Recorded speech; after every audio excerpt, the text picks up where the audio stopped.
안녕하세요. 도너스의 김민창 이사입니다. 예, 오늘은 이제 온라인 모금 컨텐츠 기획 관련해서 조금 이제 강연을 준비를 했고요.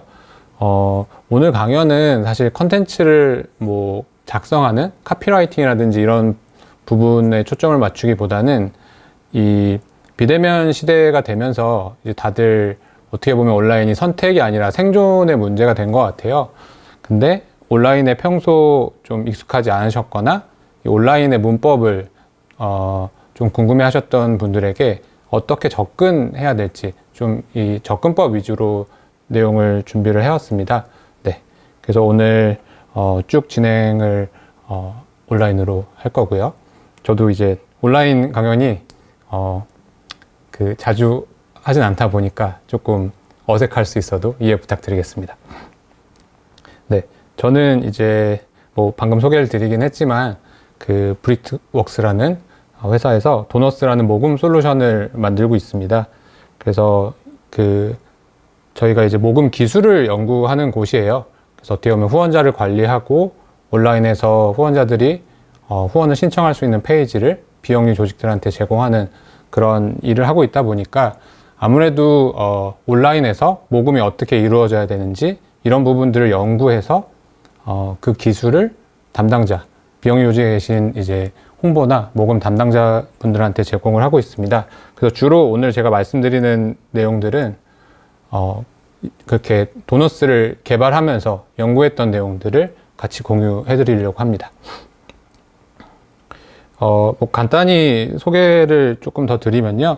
저희는 이제 한 13년 정도 계속 그 모금 기술을 만들어 왔고요. 주로 이제 보시면은 좀 분야별로 뭐 저희 표현으로는 앞서가는 조직들이 도너스를 많이 사용을 하고 계세요. 그래서 주로 이 곳들이 저희의 파트너고 이 조직들이 겪었던 시행착오 그리고 새로 돌파하고 있는 그런 부분들에 대한 뭐 노하우 그리고 실패나 성공 사례들을 공유를 해드리려고 합니다. 그 도너스 자체는 이런 식으로 구성이 되어 있어요. 그래서 보시면 이제 모금이라고 하는 모듈, 커뮤니케이션 모듈, 분석 모듈이 되어 있는데 이제 요거를 제가 서두에서 보여드리는 이유는 저희도 이제 처음에는 모금이라는 단위 하나로 시작을 했었는데요. 사실은 이제 커뮤니케이션 채널들이 굉장히 많아지고 카카오톡, 뭐 유튜브부터 해가지고 굉장히 많아지면서 이 커뮤니케이션이 별도로 굉장히 중요해지더라고요. 그래서 그런 흐름들에 대해서도 말씀을 드릴 예정이고요. 그리고 뭐 최종적으로 기술은 요즘에는 결국엔 데이터를 수집하고 활용하는 부분으로 나아가기 때문에 이제 분석 부분이 별도로 저희도 연구를 하고 있습니다. 네, 본격적으로 이제 오늘 전체 강연의 목차고요. 앞에서는 이제 온라인 모금 환경의 특징에 대해서 제가 조금 짚어드린 이후에 총 4가지 좀 주제를 갖고 왔어요. 그래서 이런 식으로 접근이 필요하다라고 이해를 해주시면 될 것 같습니다. 네, 사실 이 들어가기 부분에 제가 하고 싶은 얘기를 다 담아왔어요. 그래서 좀 바쁘신 분들은 이 부분이라도 이제 꼭 요 들어가기와 나가기가 있기 때문에 2가지만 잘 봐주셔도 괜찮습니다. 네, 우선은 오프라인에서 우리가 살고 있죠. 살고 있고 오프라인은 어떻게 보면은 많은 분들이 익숙하고 거기서 어떻게 모금을 해야 되는지 많이들 지식도 공유되어 있고 한 것 같아요. 근데 이제 온라인도 많이 알기도 하지만 사실은 또 생소한 분들도 계시고 특히나 이 온라인을 오프라인과 대비해서 어떻게 다르게 접근해야 될까 이런 부분들이 관건인 것 같은데요. 제가 이제 해드리고 싶은 얘기는 우선은 매체예요. 결국에 우리가 온라인이라고 불리는 그 환경, 공간은 미디어라고 볼 수가 있고요. 아날로그 매체가 이제 디지털 매체가 등장을 해서 요즘에는 이제 정말 디지털 매체에 누구나 24시간 노출되어 있는 이제 세상인데요. 이제 이 매체는 결국에는 무언가가 기록이 돼서 전달이 되는 그런 개념이고요. 그래서 어떻게 보면 이제 인류가 진화하게 된 과정 중에서는 문자가 발명이 되고 거기다 기록을 하고 자산과 지식이 축적이 되면서 발전을 해왔는데, 어떻게 보면 아날로그에서는 그 기록을 하고 측정을 하는 것들이 뭐 디지털에 비해서는 굉장히 어려웠던 시기라고 생각을 합니다. 근데 디지털 매체가 나오면서 가장 큰 차이점은 디지털에는 모든 게 사실은 기록이 된다는 거예요. 그러니까 우리가 디지털로 뭔가를 본다는 뜻은 여기에 기록이 된 걸 보여주는 거거든요. 그래서 측정 용이성에서 가장 큰 차이점이 나타나게 되고요. 어떻게 보면은 이제 우리가 TV를 틀었을 때 몇 명이 봤는지 이런 것들을 예전에는 측정하기가 쉽지가 않았어요. 하지만 이제 인터넷 TV가 보급이 되고 유튜브, 넷플릭스로 영상을 보면은 그 회사들은 누가 얼만큼의 뷰를 갖고 몇 시간 동안 영상을 이제 봤는지를 매우 쉽지는 않지만 실시간으로 그들의 기술을 갖고서 측정을 하고 있죠. 이제 그러다 보니까 이 디지털 전환이라고 우리가 부르는 이 시대에서는 결국에 우리 삶에 가장 큰 영향을 미치는 건 사실 측정의 용이성, 그로부터 오는 이제 기록인 것 같아요. 그래서 결국에 온라인 환경이 오프라인과 다른 거는 모든 게 기록이 되고 있고, 이 기록된 걸 어떻게 더 잘 활용할까, 이런 관점으로 이제 접근을 잘 하는 사람들이 소위 말해서 온라인 뭐 마케팅이나 모금을 잘 하는 그런 집단이나 사람이 된 것 같고요. 그 컨텐츠도 그래서 기록물이거든요. 기록물이고, 기록물의 이제 특징은 사실 자산화가 가능하다는 데 있습니다. 그래서 이제 온라인에서 캠페인을 기획하거나 콘텐츠를 기획할 때는 제가 오늘 주로 말씀드릴 부분은 의식적으로 자산화를 염두에 두고 움직여야 된다. 특히나 이 어떤 이 비영리 조직에 계신 분들은 다들 시간에 쫓기잖아요. 한 명이 여러 업무를 담당하기도 하고 그런 부분들이 있기 때문에 이 컨텐츠의 파편화를 어떻게 하면 방지를 하면서 최대한 자산화의 관점으로 이 컨텐츠 기획을 할 수 있을까, 이런 부분들을 집중해서 봐주시면 좋을 것 같고요. 그래서 사실 최종적으로 제가 드리고 싶은 말은 컨텐츠를 우리가 작성하고 제작한다는 말들을 많이 하는데요. 사실 이 관점을 좀 넘어서 이 컨텐츠를 어떻게 계속 축적을 해서 소위 말하는 눈덩이를 굴려서 큰 눈덩이로 만들 수 있을까, 이런 관점에서 제가 오늘 하는 얘기들을 봐주시면 좋을 것 같습니다. 네. 그래서 앞에 이제 들어가는 부분에서 주요 이제 배경과 좀 집중해야 될 포인트들을 말씀을 드렸고요. 이제 구체적으로 제가 하나씩 그 포인트에 대해서 말씀을 드릴게요. 첫 번째로는 이제 일상을 공개하기라고 제가 이름을 붙였는데요. 이게 이제 어떤 의미냐면은, 우리가 이제 사업을 하고 활동을 하시잖아요. 사업을 하고 활동을 하는데 다들 많이 고민하시는 게, 모금 컨텐츠를 만들려면 어떻게 해야 할까? 어떻게 시간을 내야 할까? 어떻게 아이디어를 찾아야 할까? 이런 부분들을 고민을 많이 하세요. 근데 이제 기록과 자산이라는 관점으로 보면은 사실은 이제 우리가 평소에 하는 사업과 그 활동 자체를 공개를 전제로 두고 평상시의 모습으로 컨텐츠를 만들고, 그 컨텐츠가 후원을 이끌고 그리고 많은 참여를 이끄는 그런 방식으로 사실은 고민을 할 필요가 있고요. 요즘에 이제 이런 시도들을 잘 하는 곳들이 굉장히 생산적이고 효율적으로 움직이는 것 같아요. 그래서 이제 제가 주로 사례들과 함께 이 부분부터는 좀 말씀을 드릴 건데요. 이 사례는 이제 미국의 그 국회의원입니다. 알렉산드리아 오카시오코르테즈라고 부르는 이제 분이고요. 꽤 유명해서 요즘엔 많이들 아시더라고요. 근데 이제 상대적으로 젊은 의원이에요. 젊은 의원인데, 요거는 이제 최근에 제가 들었던 사례를 가져왔어요. 어몽어스라는 게임이 이제 굉장히 유행을 하고 있는데, 그 의원 같은 경우에는 어몽어스를 이제 하고 그거를 트위치라고 부르는 게임 생중계 채널로 같이 중계를 하고, 그런 모습들이 이제 송출이 되면서 많은 이제 지지자나 대중들이 되게 좋아하고, 이게 2차적으로는 제가 이제 캡처한 거는 이제 BBC 뉴스 기사인데요. 이렇게 다시 확산이 되는 그런 모습들을 사실 요런 사례 말고도 요즘에는 많이 볼 수가 있죠. 그래서 요런 내 사례를 통해 사실은 볼 수 있는 부분은 이런 뭔가 이벤트와 캠페인을 뭐 기획하는 부분도 있지만 사실 요즘에는 이 자리에서 제가 이렇게 영상을 찍듯이 만들어낸 컨텐츠가 기록이 되고 다시 확산이 되고 그게 이제 계속 남아있는 그런 시대예요. 그래서 뭐 사실 텍스트로 어떻게 기록할까? 이미지로 어떻게 기록할까? 비디오로 어떻게 기록할까?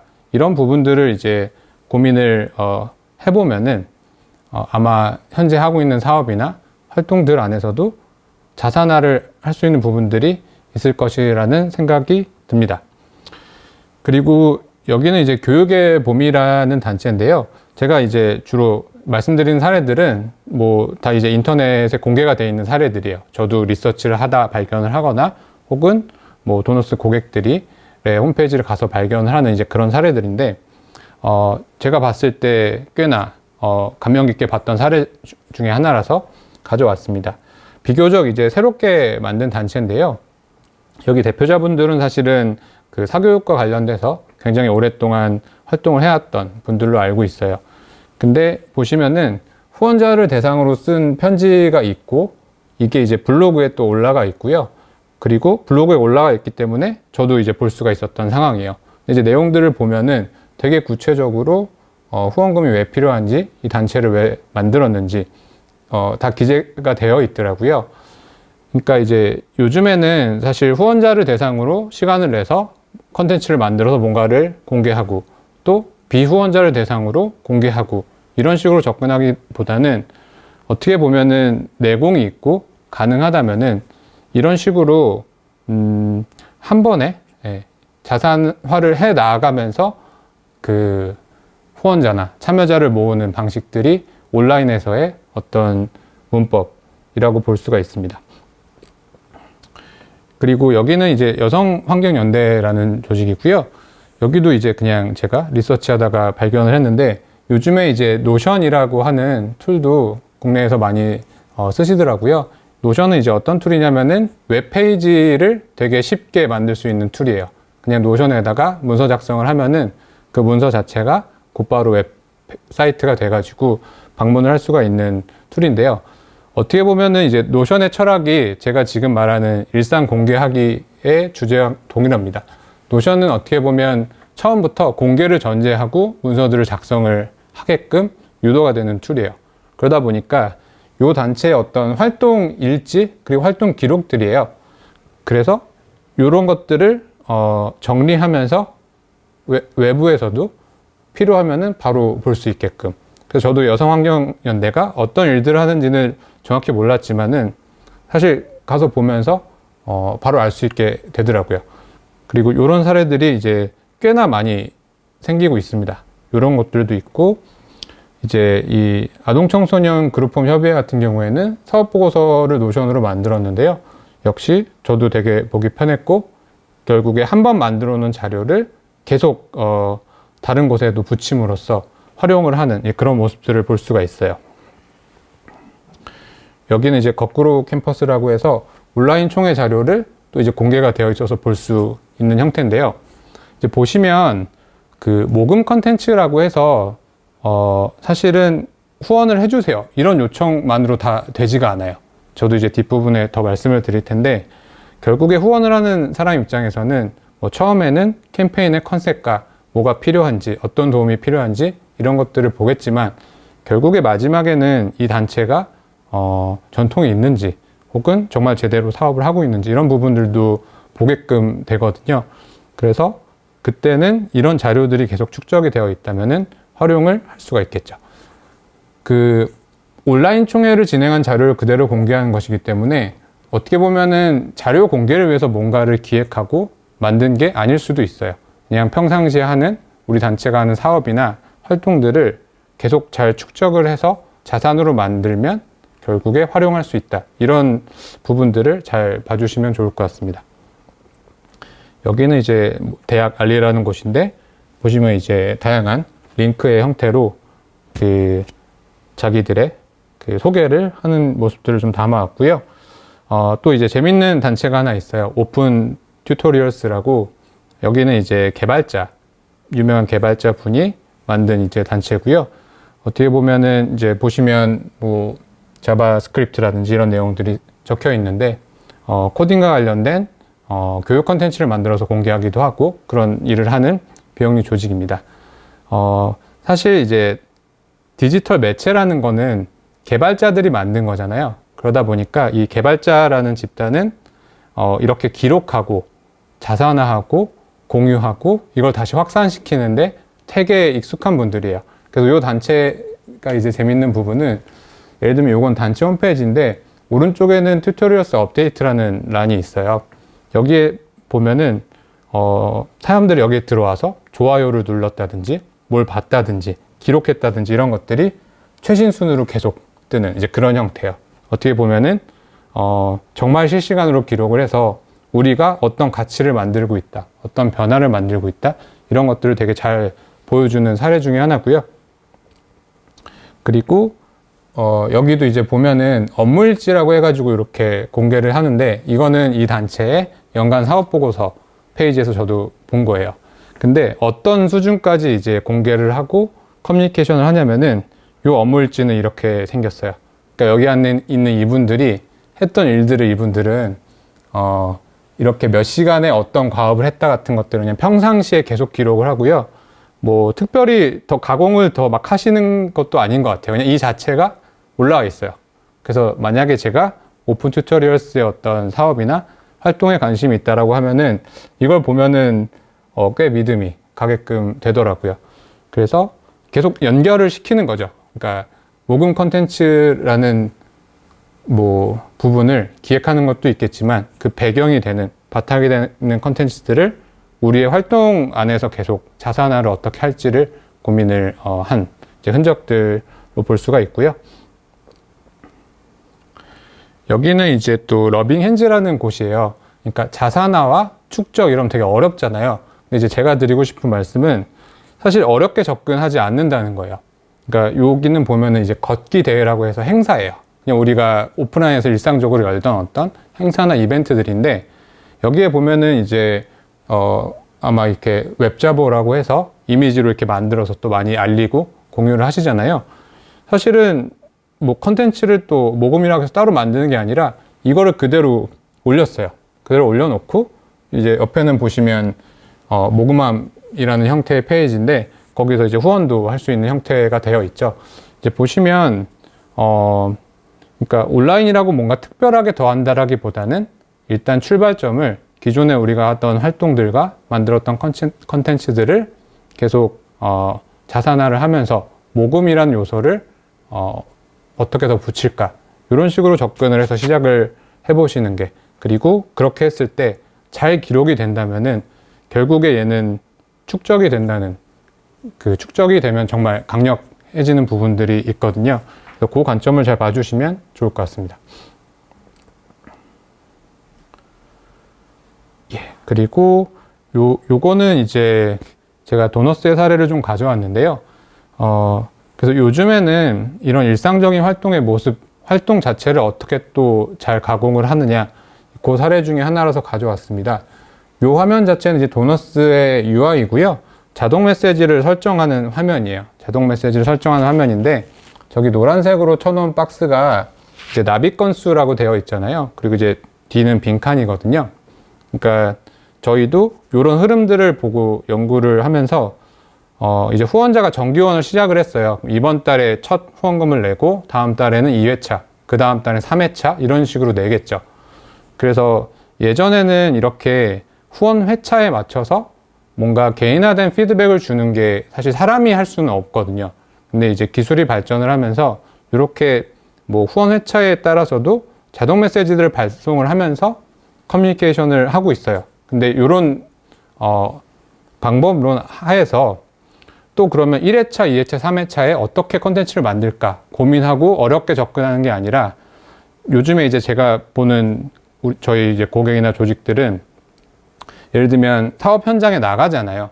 그게 뭐 때로는 시위일 수도 있고 때로는 교육일 수도 있고 그런 현장 활동하는 도중에 이렇게 스마트폰으로 장면을 찍어요.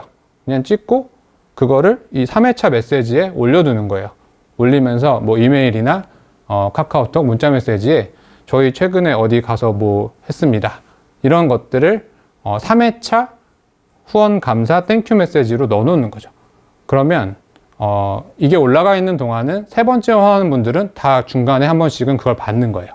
그리고 사실 사업을 딱 그때만 하는 건 아니잖아요. 그러니까 2, 3개월 뒤에 또 좋은 사업이나 활동을 했을 때 그냥 그걸 또 찍어서 올려놓습니다. 그러면 항상 새로 후원하는 분들은 조금 더 라이브하고 라이브한 프레시한 어떤 내용들을 피드백으로 받는 이런 형태들을 조금 새로운 접근법으로 가져가고 있거든요. 그래서 이제 일상을 공개하기라고 제가 작성하는 이유는 일단 우리가 하는 활동, 내 일상을 어떻게 더 잘 기록해서 컨텐츠로 가공할까 이런 부분들을 고민해 보시면 좋을 것 같습니다.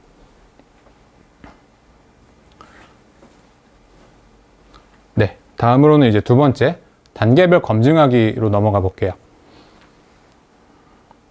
단계별 검증은요, 일단 우리가 컨텐츠를 기획하고 개발할 때 한 번에 엄청나게 와우한 어떤 산출물을 만들면 좋겠지만 사실은 대부분 그렇게 어려운 것 같아요. 그렇게 하기가 어렵고, 왜냐하면 처음에는 뭐 후원자들의 반응도 좀 알기가 어렵고 우리가 던지는 어떤 이슈가 새로운 것일 때도 있기 때문인데, 근데 이제 온라인의 장점은 아까 말씀드린 측정에 있어요. 그러다 보니까 이런 식의 어떤 접근 방법론이 만들어지게 되었고, 굉장히 최근에는 뭐 다들 많이 접근을 하는 이제 방법론이에요. 저는 이걸 이제 그로스 마케팅 방법론이라고 부르는데, 뭐 퍼포먼스 마케팅 이렇게 부르기도 하고요. 린 어프로치, 다양한 이제 용어들이 있는데 사실 어떤 가리키는 방향은 꽤 일맥상통하는 용어들이에요. 보시면은 이제 미디어별로 조금 특징을 구분을 해 놓은 거예요. 우리가 잘 아는 페이스북이나 뭐 트위터 같은 소셜 미디어들이 있고요. 구독 미디어는 주로 요즘에는 뉴스레터 많이들 아마 작성해서 발송하실 것 같은데요. 뉴스레터나 카카오톡의 어떤 채널, 친구들이 있죠. 그래서 그 구독을 하는 대상에게 조금 더 1대1로 도달률이 높은 메시지를 보낼 수 있는 매체들을 저는 구독 미디어라고 이름을 지어놨고요. 이제 구독 미디어 다음에는 웹페이지, 그리고 웹페이지를 넘어서서는 캠페인. 이렇게 캠페인이라고 이름 붙인 이유는, 캠페인은 보통 뭐 마이크로 사이트를 따로 만들기도 하고 거기에 이제 디지털 광고까지 붙여갖고 좀 대규모로 하는 경우들을 이제 제가 캠페인이라고 이름을 지어놨는데요. 보시면 왼쪽에서 오른쪽으로 캠페인으로 올수록 노력이 많이 들어요. 노력이 되게 많이 들고 반드시 성공해야 되는, 잘 돼야 되는 이제 형태인데, 예전에는 이렇게 미디어별로 어떤 특성을 파악하기 어렵고 측정도 못 하다 보니까, 사실 이제 TV 광고를 예전에 한 뭐 3, 40년 전에 기획을 할 때는 열심히 아이디어를 내거든요. 그리고 내부에서 토론도 하고 카피라이팅도 멋지게 해가지고 빡 내보내고 이제 반응을 보죠. 근데 이제 온라인에서의 접근은 이 각 단계가 다 측정이 돼요. 그래서 저는 이제 이거를 플랜2 C 절차라고 부르는데, 계획을 수립을 해요. 뭐 이번 달에 소셜미디어에 어떤 소재들로 우리 뭐 사업과 홍보 그리고 모금과 관련된 내용들을 20개를 올린다. 계획을 하고 실행을 합니다. 그러면은 결과가 나오죠. 그리고 거기서 이제 후원으로 바로 이루어지는 걸 포착을 할 수도 있고, 예를 들면 페이스북이라고 한다면 본 사람 대비해서 인게이지먼트라고 보통 부르는데요. 뭐 라이크나 댓글이나 공유를 얼마나 했는지, 이런 수치들이 나와요. 그러면 이제 20개를 올리면 생각보다 반응이 다 다르거든요. 이 분자 분모로 해서 참여율이라는 지표 같은 것들을 계산을 해보면은 높은 게 있고 낮은 게 있어요. 그리고 A라는 소재에 대해서 컨텐츠를 만들었을 때 하나만 만드는 게 아니라 2번, 3번 만들다 보면은 A 자체를 사람들이 되게 좋아하는구나, 그리고 관심을 가져 하는구나, 이런 것들을 조금 더 스터디하고 파악할 수 있게 되죠. 그래서 소셜미디어 컨텐츠는 상대적으로 가볍고 캐주얼하게 만들 수가 있잖아요. 여기에 올린 내용들을 평소에 학습을 하면서 추리는 거예요. 네. 더 반응률이 좋고 뭐 목표가 모금이라고 한다면 모금에 적합한 콘텐츠들을 찾아내고요. 그 다음에는 이제 구독 미디어로 갑니다. 구독 미디어로 가서 우리 이메일 뉴스레터를 구독하고 있는 구독자라든지 카카오톡을 구독하고 있는 구독자 혹은 밴드일 수도 있고요. 그쪽 집단에 조금 더 검증된 컨텐츠를 뿌려보는 거예요. 그러면 이제 1번보다는 그 왜 단계를 두냐면 아무래도 이제 구독을 한 분들은 관심이 있어서 구독을 했고 그래서 더 주의 깊게 내용들을 보시거든요.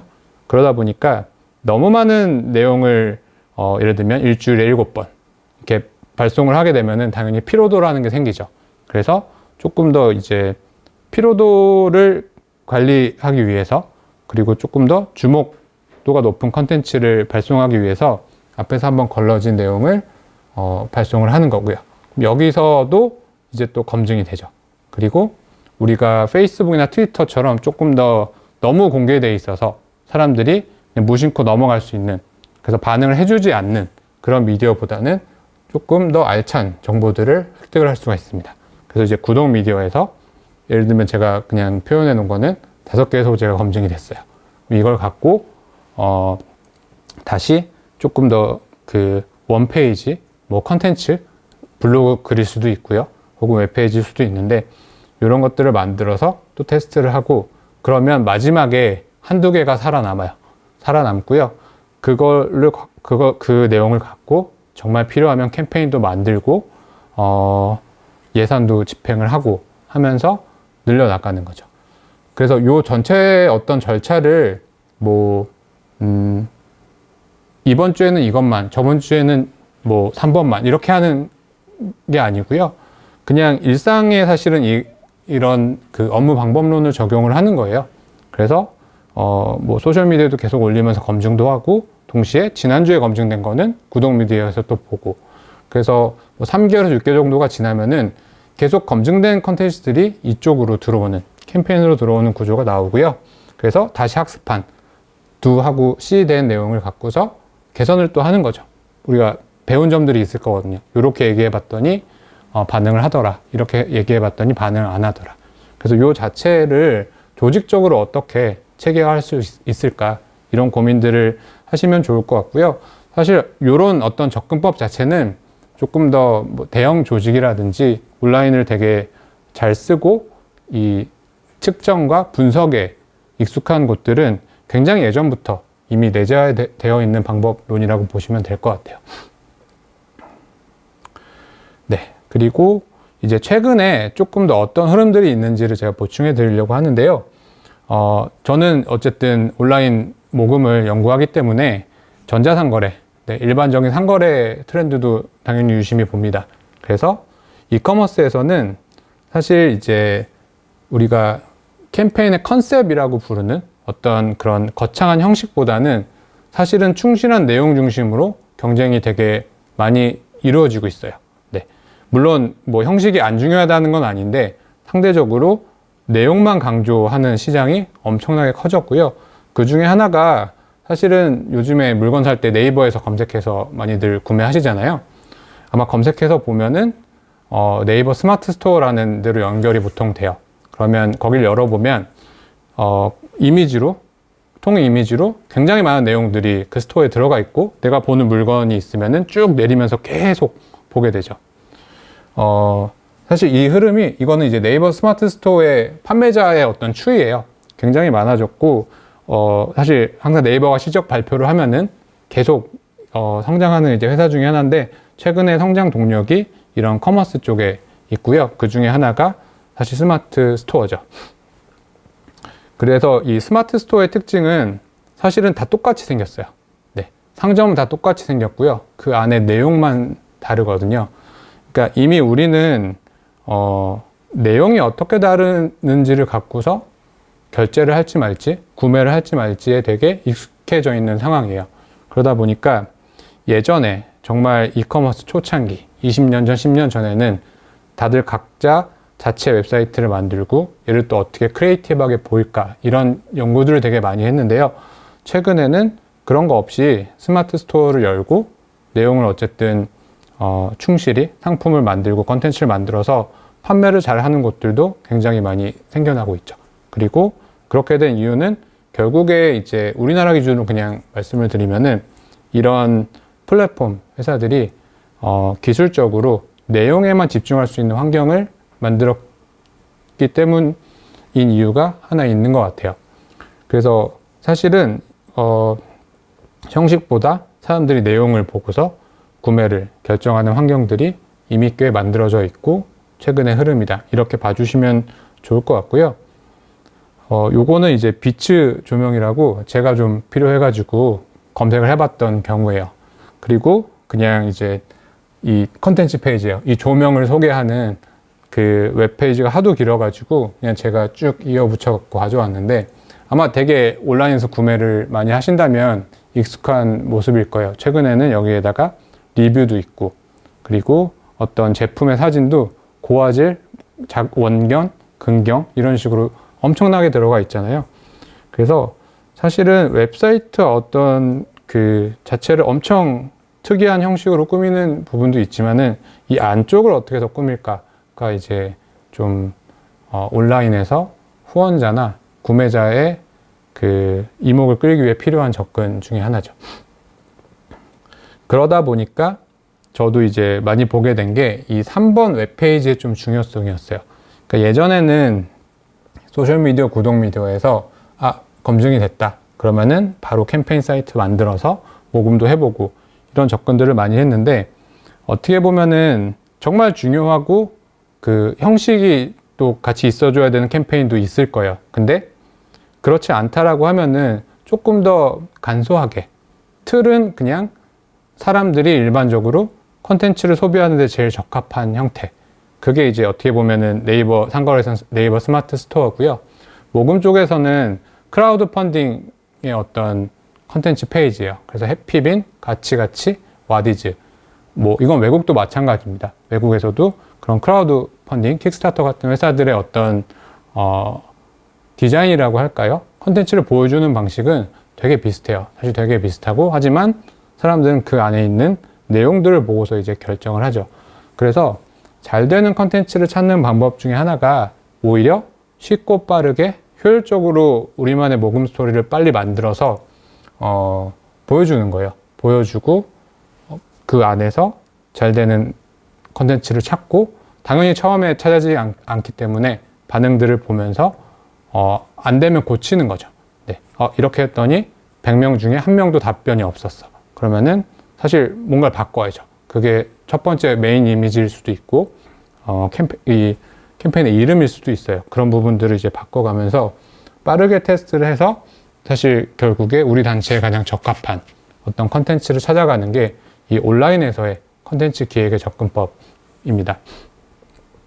그래서 이제 저도 연구를 하면서 이 웹페이지 부분에 좀 더 집중을 하게 되었고요. 그래서 그 도너스에서는 이제 이런 형태의 그 제품도 만들게 됐어요. 보시면 저희는 이제 이걸 모금함이라고 부르는데요. 사실 레이아웃은 매우 비슷해요. 그냥 사람들이 컨텐츠를 현재도 되게 편안하게 소비할 수 있는 그런 형태예요. 근데 이제 왜 만들었냐면은 우리가 이제 해피빈이라든지 가치가치에 뭔가 모금 컨텐츠를 올리려고 하면은 이때부터는 되게 장벽이 생기죠. 검수도 받아야 되는데 사실은 뭔가 모금에 더 적합하게 올려야 되니까 되게 어렵거든요. 그래서 이제 그런 고민들을 하시는 모습들을 보면서 사실 제가 이제 첫 번째 일상을 공개하게 해서 말씀드렸던 게 이게 이제 꼭 엄청나게 기획을 해서 만들어야 되는 시대가 아니거든요. 그냥 평상시에 잘 해야 되고 평상시에 잘한 것들을 조금씩 모아가지고 사실은 누적이 됐을 때 되게 강력한 컨텐츠로 만드는 게 요즘 모금과 마케팅을 잘하는 사람들의 접근법이에요. 그래서 요거 자체는 그냥 그 우리가 쓰는 거거든요. 그래서 틀은 고정돼 있고 내용들을 바꿔서 테스트를 할 수 있도록 만든 거고요. 뭐 도너스에서 이거를 이제 만든 거를 꼭 이용해야 된다 이런 얘기보다는 이거는 그냥 웹페이지예요. 아까 제가 말씀드렸던 노션일 수도 있고 그냥 자체적으로 갖고 있는 어떤 사이트의 게시판일 수도 있어요. 그런 것들을 활용해서 그 3단계 웹페이지에서 검증을 하시고, 사실 보면은 이제 최근에는 이런 형태로 링크를 사실은 보내죠. 보통은 우리 그 잠재원자 풀이 있기 때문에 그 잠재원자 풀에 사실 더 개인적인 구독 미디어로 갈수록 오픈율이나 응답률은 높아지기 때문에 보내드리고, 이걸 눌렀을 때 관련된 내용을 한 번에 소비할 수 있게 만들어주는 거예요. 그러니까 사실 또 자산화에 이제 되게 어려운 점은 파편화라는 게 반대편에 있어요. 그러니까 이거 A도 모으고 B도 모으고 C도 모으고 좋은데 이게 잘 연결이 안 되면 되게 어렵거든요. 그래서 우리가 평소에 쌓았던 어떤 자산들을 이런 웹페이지를 만들 때는 그게 링크일 수도 있고요. 혹은 필요하면 발췌해서 앞에 공개할 수도 있는데, 어쨌든 보는 사람 입장에서는 눌러서 한 번에 이해할 수 있게끔 만들어주는 거고요. 이 개념은 사실 원래 있는 거예요. 우리가 후원을 요청할 때는 오프라인에서는 브로셔를 만들어서 드리잖아요. 그럼 브로셔는 어떻게 보면 우리 단체가 하고 싶은 얘기가 핵심만 모아서 집약된 그 한 장이거든요. 똑같은 개념이라고 봐주시면 좋을 것 같아요. 그래서 저도 이제 이걸 만들었더니 그 도너스의 고객들이 쓰는 모습들을 보게 됐어요. 그래서 어렵게 쓰지진 않을까 이런 고민들을 많이 했는데 되게 다양하게 활용들을 하시더라고요. 그래서 보시면은 이런 사례에서는 어떤 걸음 챌린지를 조금 모금이랑 접목해서 빠르게 내용을 만들어 가지고 그 공개를 하는 모습들을 보게 됐고요. 그리고 이제 최근의 특징은 사실 틀이 고정되어 있다는 건 많은 장점을 갖고 있어요. 그러니까 빠르게 배포할 수도 있지만 빠르게 수정도 가능합니다. 그래서 여기에 뭐 참여한 사람들의 반응을 보면서 영상이 추가됐으면 그냥 하나 더 삽입을 하는 거고요. 그 영상의 뷰가 되게 높으면 아래쪽에 있다가 위쪽으로 옮기기도 하고, 그래서 틀 자체보다는 어쨌든 내용적으로 어떻게 더 차별화를 하거나 전달을 할지를 고민을 하게 되는 거죠. 그래서 더 빠르게 반응하면서 계속 개선해 나가는 그런 단계별 검증의 형태를 이제 볼 수가 있고요. 이런 경우는 이제 숭실대학교에서 진행한 특별 재난 지역에 거주하는 학생들에게 후원을 요청하는 경우였어요. 어떻게 보면 이제 긴급 모금, 긴급 구호 같은 상황에서 가장 적합한 방식인 것 같아요. 그러니까 긴급 상황이 터졌으면 바로 움직여야 되거든요. 여기서 뭐 캠페인 기획을 새로 하고 아이디어를 짜내고 이런 것들보다는 오히려 충실히 내용을 담고 바로 배포해서 그 뭐 필요하면 후원이나 참여를 요청하는 게 필요한데, 그럴 때는 이런 접근들이 효과를 볼 수가 있죠. 그리고 사실 어떠냐면은 요청을 했는데 잘 안 됐어요. 그러면 다음 걸 하면 돼요. 네. 그리고 그게 안 되면 또 다음 걸 하는 거예요. 그러니까 투입한 시간이 적을수록 사실은 다른 어떤 소재를 발굴하거나 테스트할 수 있는 시간들은 많아지기 때문에 이 사례는 사실은 근데 꽤 성공적인 사례였습니다. 보시면은 거의 바로 요청을 해가지고 목표치를 훨씬 넘는 그 후원금을 모금했던 사례고요. 빠르게 움직이는 게 중요하다는 걸 저도 그 사례를 보면서 배웠어요. 그리고 여기는 앞서 보여드렸던 러빙엔즈라는 곳인데 여기가 이제 이런 접근을 잘 하시더라고요. 여기 이제 힘내요 랜서트라고 해서 이제 또 온라인에 좀 적합한 형태로 기존 사업들을 많이 변경하고 적응해 가시는 것 같아요. 이런 사업을 할 때도 그냥 뭐 블로그에만 올려놓으면은 후원으로 바로 연결이 안 되잖아요. 그냥 올려서 더 후원도 받을 수 있는 형태들을 그냥 마련해 주는 거예요. 그래서 여기서 검증이 되면 이걸 갖고 다음 캠페인이나 또 소재들을 발굴을 할 수가 있겠죠. 우리가 캠페인을 기획할 때 이미 우리가 검증된 컨텐츠, 소재들이 있는 상황과 그렇지 않은 상황은 엄청나게 다르거든요. 그래서 그런 것들을 꾸준히 평소에 만들어주는 이런 단계별 검증학이라는 건 그런 의미입니다.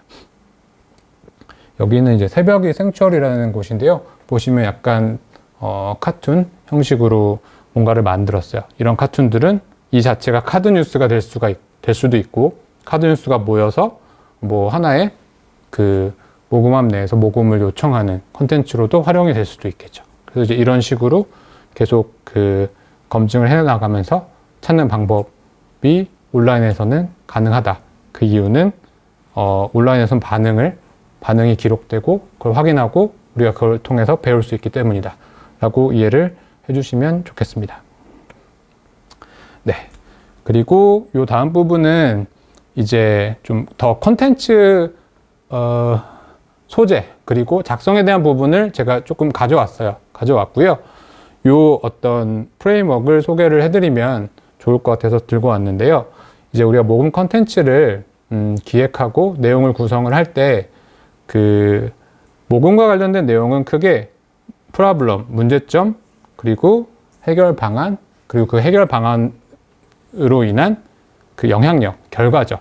이렇게 세 가지 포인트가 이제 이 컨텐츠에 잘 담겨 있는지, 그리고 이 소재에는 어떤 부분이 더 중요한지, 우리 조직에는 예를 들면 우리가 되게 독특한 문제를 다루고 있다라고 하면은 이 프로블럼이 되게 강조된 형태의 어떤 모금 컨텐츠가 나올 거고요.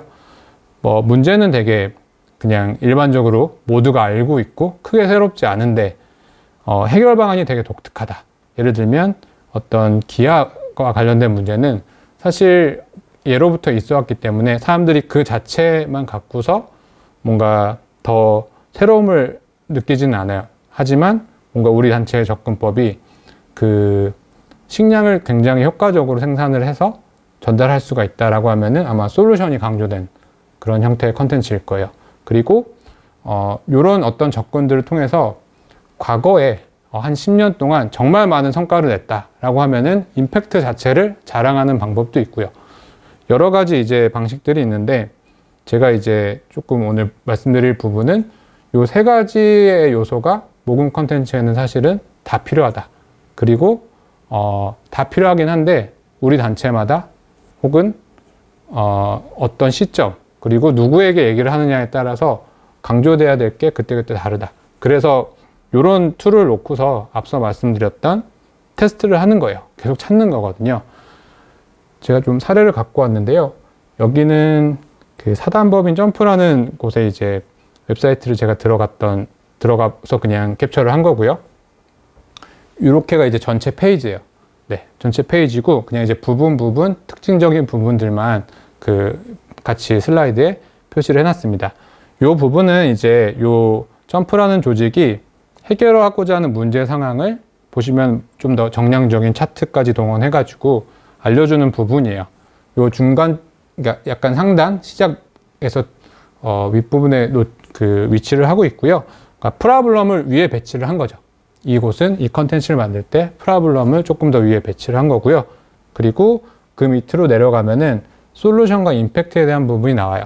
그래서 월 3만 원이 있으면 200명에게 이런 식의 이제 좀 그 솔루션과 임팩트를 같이 제시를 하는 게 그 다음에 나옵니다. 다음에 나오고 그 밑에는 임팩트가 한번 더 정량적으로 강조가 되어 있어요.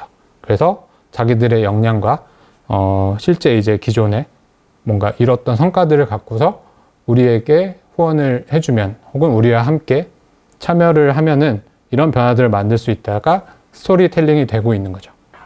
그리고 그 밑에는 앞에서는 정량적인 임팩트였고 정성적인 임팩트가 나오죠. 그래서 아마 내용 자체는 사실 어디서든 많이 보셨을 내용이에요. 근데 제가 이제 조금 해석하는 방식을 잘 봐주시면 좋을 것 같아요. 프로블럼이 위로 갈 때도 있고 임팩트가 2번 나와서 강조가 되기도 하고 그 지루함을 덜기 위해서 정량적인 거 그리고 정성적인 거 이런 식으로 배치를 또 하거든요. 그래서 이제 이런 식으로 쭉 구성이 되어 있습니다. 여기는 이제 유니세프 한국위원회 페이지인데요. 보시면 여기도 뭐 다양한 얘기들이 나와 있고요. 중간에 보면은 아까 앞서서 점프에서 했던 접근과 유사한 접근법이 여기도 들어가 있죠. 솔루션과 임팩트. 그래서 보면은 월 3만 원의 정기 후원으로 매월 공책 80건과 연필 290자루를 전달할 수 있다. 이런 것들에 반응을 하는 사람도 있고요. 반응하지 않는 사람들도 있어요. 그래서 테스트가 사실은 필요한 거예요. 그리고 그 아래로 가면은 임팩트와 프로블럼이 합쳐져서 강조가 되어 있습니다. 그러니까 보시면 이 유니세프라는 단체가 지금까지 달성한 그 임팩트가 나와 있고요. 하지만 아직 해결하지 못한 남아있는 프로블럼이 같이 대조가 되어 있어요. 그래서 이런 어떤 접근들은 지금까지 함께해서 이만큼 변화를 만들었으나 아직도 이만큼 남아있다. 이런 식의 스토리텔링으로 연결이 되는데요. 보시면 이제 각각의 구획별로 프로블럼과 솔루션과 임팩트가 다양한 방식으로 조합이 계속 되고 있죠. 이 부분은 이제 체리티 워터라고 해서 그 미국에 있는 단체입니다. 여기는 이제 프로블럼이 조금 더 수치 중심으로 한눈에 전달하는 게 좀 상단에 나와 있고요. 문제가 되게 심각하고 많은 사람들이 공감을 하는 경우에는 이렇게 프로블럼이 위에 올라가 있는 경우가 많아요. 그리고 또 내려가면 프로블럼과 솔루션이 나와 있고요. 솔루션 같은 경우에는 이 페이지에 뭐 다 담았을 때 너무 내용이 많다라고 하면은 저렇게 더보기 버튼을 통해서 추가적으로 전달을 하기도 합니다. 네. 그리고 아래쪽에는 임팩트가 나와 있어요. 또 밑으로 가면은 요번에는 금액과 수치들을 조금 활용해서 또 솔루션과 임팩트를 표현하는 내용들이 이제 다양한 식으로 변주가 되고 있죠. 네. 그래서 보시면은 이런 뭐 캠페인 사이트 컨텐츠를 분석을 할 때 각각의 어떤 지점들이 어떤 얘기를 하고 있는지를 좀 유형화를 해볼 수가 있고요. 사실 검증을 하고 테스트를 한다는 거는 사진을 교체하고 이름을 바꾸는 것도 있지만 이 안에서 어떤 메시지를 더 먼저 전달할까 이런 부분들도 있거든요. 그래서 이제 온라인의 어떤 측정의 용이성이라는 장점을 최대한 활용을 하는 곳들은 예로부터 이런 학습을 되게 많이 해왔고요. 이 학습은 한 번에 끝나지는 않고 6개월, 1년, 5년, 10년 이렇게 쌓이면은 조직의 사실 자산이 그때 가서 만들어지는 것 같아요. 그래서 저도 이제 모금과 관련돼서 조금 더 얘기를 할 수 있는 이유는 실제 이런 어떤 캠페인이나 사이트들이 어떤 결과로 연결됐는지를 되게 오랫동안 지금도 계속 보고 있기 때문이고요. 그 중에 하나가 이 UTM 파라미터라는 어떤 방법론이 있어요. 기술적 방법이 있고요. 제가 UTM 파라미터 자체를 오늘은 사실 길게 설명을 드리진 않을 거예요. 왜냐면 요거 자체도 되게 기술적으로 다룰 게 많기 때문에 대신에 이제 어떤 개념이냐면은 우리가 웹에서는 링크로 다 움직이잖아요. A라는 웹페이지에서 B라는 웹페이지로 그 링크로 움직일 때 꼬리표를 달아두는 거예요. 꼬리표를 달아두면은 보시는 것처럼 A라는 컨텐츠에 달아둔 꼬리표를 달고서 우리 뭐 컨텐츠를 보다가 최종적으로 후원 신청 혹은 결제를 했어요. 그러면은 저 UTM 파라미터를 여기서 저장을 해놔가지고 컨텐츠 A를 보고 들어와서 추가적으로 몇 분 동안 머물렀다가 후원을 했구나라는 걸 알 수가 있거든요. 그래서 아까 제가 검증을 하는 방법에 있어서 라이크나 댓글 이런 것들을 말씀을 드렸는데 사실 모금의 관점에서는 최종적으로 진짜 후원을 했는지를 보는 게 가장 정확하고요. 그런 방법은 이렇게 링크 뒤에다가 꼬리표를 붙이는 방법을 많이 사용하고 있다. 그리고 이거를 아마 이제 구글 애널리틱스 이런 툴들은 뭐 다들 아시는 것 같아요. 그런 구글 애널리틱스 같은 툴에서도 저 UTM 파라미터를 같이 읽어가지고 분석을 해줍니다. 분석을 해주고요. 요런 식이에요. 요건 제가 그냥 도너스 화면을 가져왔는데 도너스도 온라인에서 이렇게 후원자가 약정을 신청을 하면은 그때 만약에 꼬리표가 있었다면 이렇게 같이 저장을 해놔요. 그래서 아까 제가 모금함도 보여드렸고 그 앞단에는 광고가 있을 수도 있고 되게 다양하잖아요. 이 후원자는 뭘 보고 왔을까를 여기서 분석을 하는 거고요. 사실 이 숫자는 되게 작아도 의미가 있어요. 그러니까 우리가 일주일에 뭐 후원자가 10명이 신규 후원하는 것도 있고 100명이 신규 후원하는 것도 있을 텐데요. 작아도 사실 작은 대로 하나하나 다 볼 수가 있어가지고 이걸 계속 보면서 반응이 적거나 좋았던 컨텐츠는 조정을 하는 이제 그런 작업들이 이 단계별 검증하기의 어떤 핵심적인 방법론입니다. 네. 중간까지 왔고요. 네. 뒤쪽은 이제 그 관심사 수집하기랑 기술 구성하기 이렇게 남겨놨는데요. 우선 3번은 이제 관심사 수집하기 먼저 말씀을 드릴게요. 네. 이 부분은 이제 우리가 후원도 참여죠. 후원도 참여인데 사실은 관심사에 기반해서 개인화된 어떤 커뮤니케이션을 한다. 이게 이제 기술이 달성하고자 하는 어떤 목표 중에 하나예요. 근데 그걸 하려면 참여 데이터를 수집하는 게 되게 중요해서 제가 이 온라인 환경에 그 문법에 적응하기 위해서는 이 부분을 꼭 말씀을 드려야 될 것 같아서 들고 왔습니다. 네. 그래서 이제 참여 데이터를 먼저 제가 조금 더 용어 정의를 해볼게요. 뭐 다양한 것들을 참여라고 부르게 되는데 제가 여기서 오늘 사용할 이제 의미는요. 우리 조직에 대해서 외부에 있는 구성원, 그러니까 자원봉사자일 수도 있고 후원자일 수도 있어요. 외부의 구성원이 우리 조직에 이 사람이 관심을 갖고 있구나 라고 우리가 판단할 수 있는 그런 활동, 인터랙션을 참여라고 정의를 하겠습니다. 그러니까 이 참여가 아닌 활동에는 대표적으로는 문의 전화 같은 게 있을 수 있어요. 그냥 전화해서 뭐 궁금한 것들 물어보시고 뭐 끊을 수 있는 거죠. 이제 그 문의가 이분이 관심이 있다라고 판정할 수 있으면 그건 참여가 되고요. 근데 단순하게 그냥 뭐 클레임을 거는 걸 수도 있고 혹은 그냥 문의였다, 물어보는 거였다라고 하면은 그거는 참여는 아닌 거죠. 그래서 활동이라는 개념이 조금 더 크고요. 그 안에서 관심을 확인할 수 있는 부분만 참여라고 부른다. 그리고 우리가 보통 후원자나 잠재 후원자를 상대를 하게 되면은 이런 기록들이 남을 거예요. 그런 기록들을 이제 예시로 가져왔는데요. 예를 들면은 뭐 왼쪽에 있는 건 3월 1일에 서명에 참여했고 그 다음에 우리가 반대로 전화를 드렸고 그리고 나서 나중에 6월에 후원을 하셨어요. 뭐 이런 형태의 어떤 일반적인 스토리들이 있을 수 있겠죠. 그리고 이쪽은 아직 후원까지는 안 하셨는데 최근 2개월간 2번에 참여를 하셨고 우리도 각각 참여를 했을 때 이런 식으로 감사 메시지를 보냈다.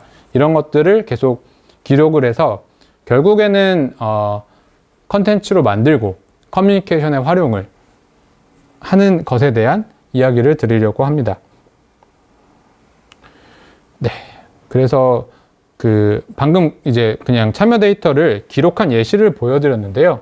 그럼 어떤 걸 기록하는 게 중요하냐, 그걸 어떻게 활용을 하고 있냐, 다른 것들은 그런 부분을 제가 예시로 말씀을 드리면요. 요거는 이제 제가 가져온 사례는 도너스에 등록된 이제 활동 기록이라고 하는 데이터예요.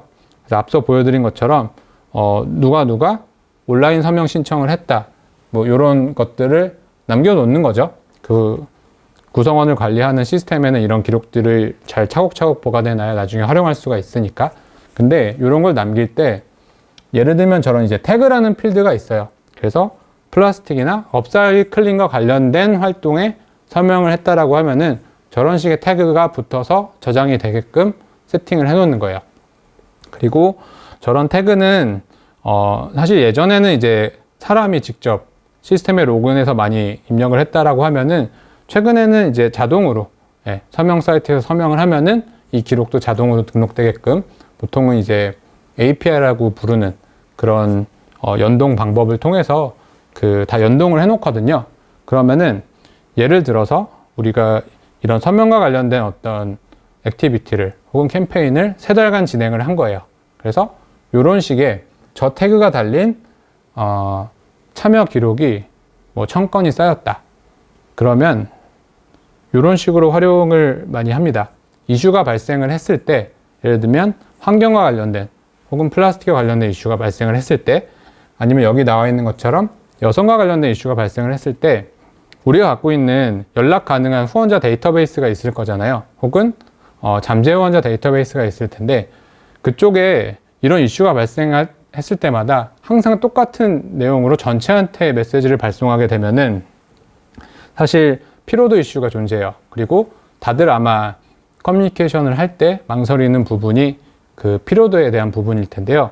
사실 이 사람이 어떤 데 관심이 있는지를 알면은 피로도가 아니라 주목도라는 형태로 전환을 시킬 수가 있어요. 그러니까 우리가 유튜브에서 어떤 채널을 구독을 하죠. 혹은 뉴스레터를 구독을 합니다. 그 행위들은 제가 관심이 있어서 하는 행위들이기 때문에 오히려 컨텐츠를 더 원해요. 네, 좋은 내용으로 그 주제에 대한 것들을 받아보고 싶어 하거든요. 그래서 이런 식의 어떤 참여 데이터를 기록하고 필터링해서 검색하는 부분들은 결국에 피로도를 더 낮추고 주목도를 높일 수 있는 커뮤니케이션을 통해서 다음번 참여나 후원을 이끌어내는 형태로 활용을 하는 거예요. 그래서 우리 전체 어떤 구성원 데이터베이스가 3만 명인데 여성으로 검색했더니 뭐 6천 명이 나와요.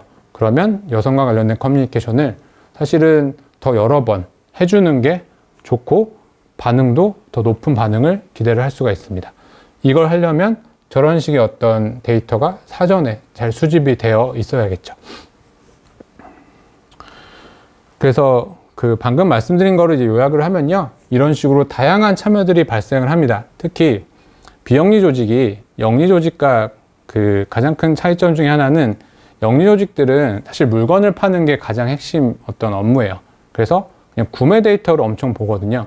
근데 이제 비영리 조직들은 모금만이 핵심적인 활동은 아니잖아요. 어떻게 보면은 그 비영리 조직이 설립된 미션이 있고 그런 어떤 변화를 만드는 게 더 중요한 일이고 그걸 위해서 모금이 필요한 거라고 볼 수가 있는데 그러다 보니까 후원자 말고도 우리를 지지해 주는 사람 혹은 같이 참여하는 활동가들 이런 사람들이 굉장히 주변에 많고요.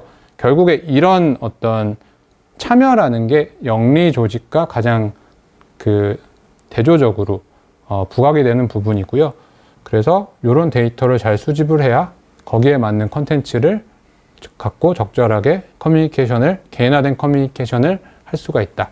이렇게 봐주시면 좋을 것 같습니다. 그래서 특히 방금 말씀드린 사례는 긴급한 이슈들이 발생했을 때는 바로바로 활용하기가 굉장히 좋아요. 그래서 그리고 한 번만 커뮤니케이션 하는 게 아니라 거기에 관심 있는 사람들이기 때문에 더 심층적으로 연달아서 내용들을 제시를 할 수가 있죠. 계속 사례를 좀 말씀을 드리면요. 예를 들어서 저희는 이제 자동 메시지를 되게 많이 활용을 하고요. 이 자동 메시지를 사용자가 원하는 대로 이렇게 필터링을 해서 되게 세밀하게 개인화된 메시지를 보내는 기술을 갖고 있어요. 이걸 이제 마케팅 자동화 기술이라고 하는데 이런 부분들이 방금 말씀드린 참여 데이터의 활용이라든지 어떤 1:1 커뮤니케이션과 직접적으로 관련이 됩니다. 대표적으로 우리가 생일에 메시지를 많이 보내죠. 생일에 보내는데 사실 생일은 일단 좀 제가 말씀드리면 메시지를 보내기에는 안전한 때예요. 왜냐면 전국에서 다 보내요. 저도 이제 생일 앞뒤로 일주일 정도는 수십 통의 메시지를 사진관에서도 오고 미용실에서도 오고 되게 많이 오잖아요. 사람들이 이제 스트레스를 좀 덜 받아 하는 것 같아요. 저도 그렇고 그 주간에 보내는 건 대신에 안 보죠. 네, 그 주간에는 메시지가 많이 오기 때문에 당연히 더 안 보게 되고요. 안 보면 메시지는 사실은 끝이거든요. 네, 컨텐츠와 커뮤니케이션은 결국에 수신자가 보고서 반응을 안 해주면 굉장히 가치가 낮아져요. 그래서 그런 부분들을 바꾸는 거예요. 그러니까 예를 들면 약정 기념일이라는 자동 발송 규칙이 있어요. 그러면 약정을 했던 그 일자가 기록이 되어 있기 때문에 그 일자를 기준으로 해서 커뮤니케이션을 진행을 하는 거죠. 그러니까 결국에 참여 데이터 중에서 약정을 했던 일자가 있고 그걸 활용할 수가 있다라고 하면은 메시지를 거기에 맞춰서 이런 식으로 세팅을 하게 되면 여기는 지금 1주년에 대한 메시지를 보내는 걸 해놓은 거예요. 그리고 2주년, 3주년에도 만약에 다 만들어 두면은 전부 개인화된 메시지가 가게끔 되고요. 필요하면 이제 저게 이꼴이 아니라 이상 하면 이제 1주년 이상에는 다 같은 메시지 받도록. 그래서 요거는 이제 조절을 하는 거죠. 네. 이제 이런 부분들이 저도 보면은 자동화되기 전에는 접근하기 어렵고 사실상 불가능한 것 같아요. 우리 조직의 후원자가 5,000명만 있어도 매일 후원했던 그 일자에 계속 뭘 보내주는 건 어렵거든요. 그리고 그게 특히나 오늘 1주년 하신 분, 2주년 하신 분, 5주년 하신 분을 다 걸러서 보내는 건 어렵기 때문에 결국에 이제 저도 기술을 연구하는 거는 이런 부분들을 연구를 하는 거고요. 다만 이 흐름이 참여 데이터라는 것들이 이렇게 개인화된 커뮤니케이션에 활용이 된다라는 부분을 봐주시면 좋을 것 같아요. 그리고 예시가 되게 많이 있습니다. 다양한 조합들이 있고요. 이런 건 그러니까 관심사라고 말씀을 드렸잖아요. 제가 후원을 했어요. 그러면 후원을 했을 때 만약에 그냥 일반적인 정규 후원이 아니라 여기 있는 예시처럼 어떻게 뭐 플라스틱과 관련된 후원이었다라고 하면은 그 참여 데이터가 있으면 이런 식으로 집어가지고 거기에 관련된 메시지를 전달을 할 수가 있습니다. 그럼 어떻게 되냐면은 예를 들면 내가 후원을 하고 즉시 나간 감사 메시지도 있지만 여기는 이제 7일 뒤에 관련된 어떤 내용들을 한 번 더 소개를 하는 거예요.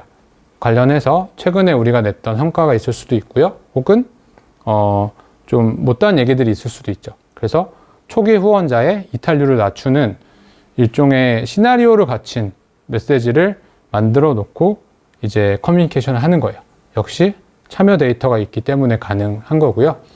이 부분은 후원이 아니라 그냥 서명에도 적용이 바로 될 수가 있어요. 서명을 했는데 특정 주제에 대해 서명을 하거나 특정 주제에 대해 봉사자로 참여를 했어요. 그분들에게 뭐 30일 뒤에 더 심화된 내용들이 가게끔 설정을 해 놓는다면은 계속 그 메시지를 통해서 육성을 하게 되는 거죠. 그래서 저 이후 7일이라는 부분도 이제 빈칸이거든요. 그래서 실제로 이걸 사용하는 방법들은 이렇게 뭐 3일 단위 혹은 7일이나 14일 단위로 쭉 어떤 스토리가 있는 내용들을 만들어 두고요. 이걸 통해서 그 후원자의 어떤 피드백에 대한 요청을 충족을 시키고 육성을 하는 그런 작업들이 가능해져요. 메시지가 많이 가는 거에 대한 걱정을 하실 수가 있는데요. 역시 참여 데이터가 있다는 게 관심사에 대한 내용이거든요. 관심사가 있을 때는 오히려 그 관심사에 적합한 내용을 주는 게 훨씬 효과가 좋다라고 제가 말씀을 드릴 수 있습니다. 여기는 이제 앞서 보여드렸던 체리티 오터라는 곳의 사례예요. 여기가 이제 워낙 온라인 모금을 잘 하는 곳 중에 하나예요. 그래서 저는 주기적으로 뭐 6개월에 한 번씩 정도는 직접 후원을 해보는데 저번에 후원을 했다가 이제 나왔던 화면이에요. 후원을 하면은 이런 화면이 딱 나오더라고요. 근데 잘 읽어보면은 각각의 어떤 소재들이 있어요. 이들이 하는 사업, 스프링 업데이트, 뭐 도네이션 업데이트, 이벤트 이런 식으로 이제 분야들이 있고요. 요 밑에 온오프 버튼이 있는데 요거를 ON을 하면 뭐 한 달에 4번까지 이메일을 보낼 건데 받을 거냐 온오프를 하는 기능이에요. 보시면 사실은 여기도 무조건 모두에게 똑같은 양의 어떤 커뮤니케이션 했을 때 부작용들을 알고 있는 거죠. 피로도에 대한 부작용을 알고 있고 대신에 제가 이렇게 선택을 하게끔 해주고요. 그러면은 여기에 대해서는 정말 충실한 내용들이 쭉 와요. 그리고 여기서 이제 하나 중요한 게 사실은 각 어떤 요 분야마다 사람이 계속 새로운 컨텐츠를 만들어서 보내주는 게 되게 어렵거든요. 그래서 요즘에는 여기도 그런데 미리 만들어준 컨텐츠도 있고요. 거기에 대해서 최근에 했던 어떤 성과는 사람이 만들어서 추가를 하기도 해서 섞여 있습니다. 자동화된 메시지와 사람이 만드는 메시지들이 섞여 있어가지고 그 되게 효율적이고 생산적으로 그 움직이는 거예요. 그래서 이제 방금 설명드렸던 것들을 조금 제가 요약을 하면은 그 시나리오 메시지라는 어떤 방법론, 업무 방식을 도출을 할 수가 있고요. 이 시나리오 메시지는 검증된 컨텐츠로 후원자를 육성하는 어떤 방법론이자 그 메시지 그 자체라고 봐주시면 좋을 것 같아요. 여기서 중요한 키워드는 검증된 컨텐츠라는 건데요. 그러니까 이 참여 데이터 그리고 개인화 커뮤니케이션의 가장 큰 화두는 업무 방식 자체가 많이 바뀌고 있어요. 그러니까 우리가 예전에는 뭐 추석 시즌에는 추석 인사를 해야 되고, 네, 뭐 설날에는 설날 인사를 하고, 크리스마스 땐 크리스마스에 맞춰서 메시지를 만들고 이렇게 많이 했죠.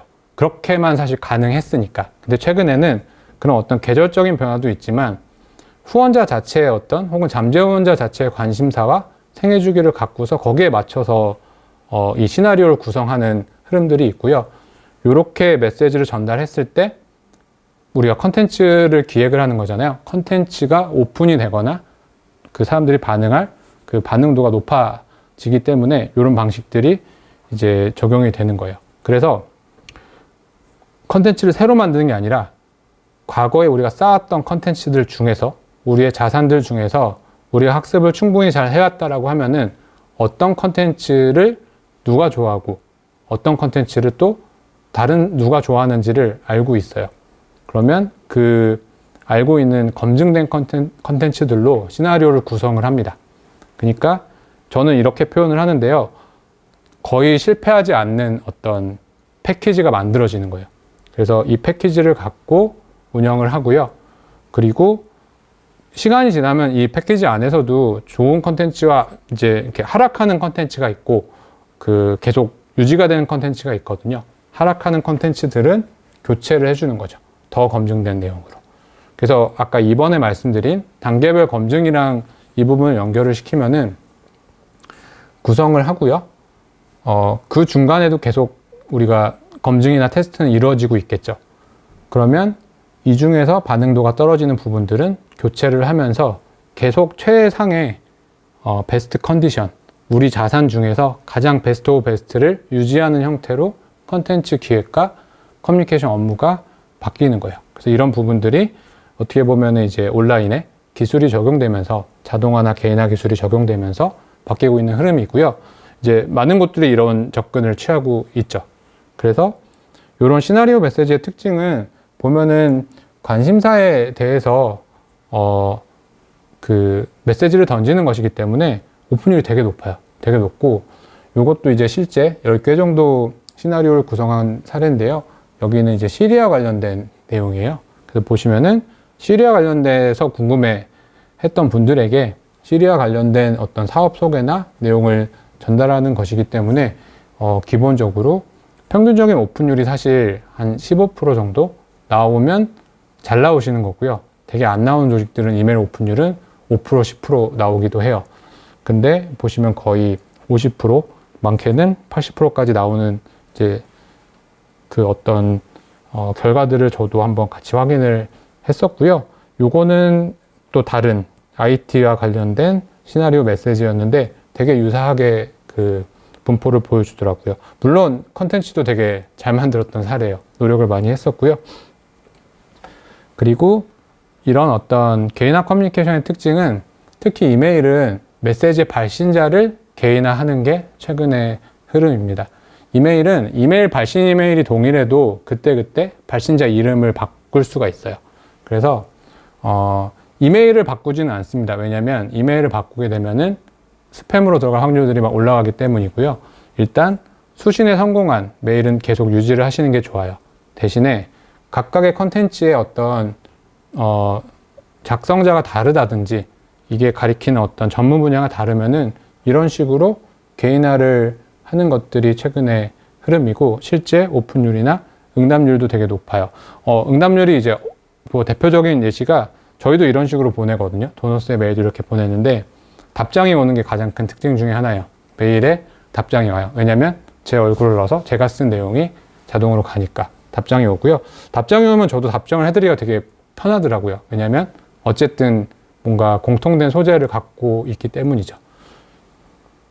그래서 이런 이제 사례들이에요. 서울재활병원이라고 해서 이제 도너스를 사용하는 고객 중에 하나인데요. 보시면 이제 좌측에는 이제 구글 설문지 활용해서 어렵지 않게 뉴스레터 구독 설문을 이제 받는 거고요.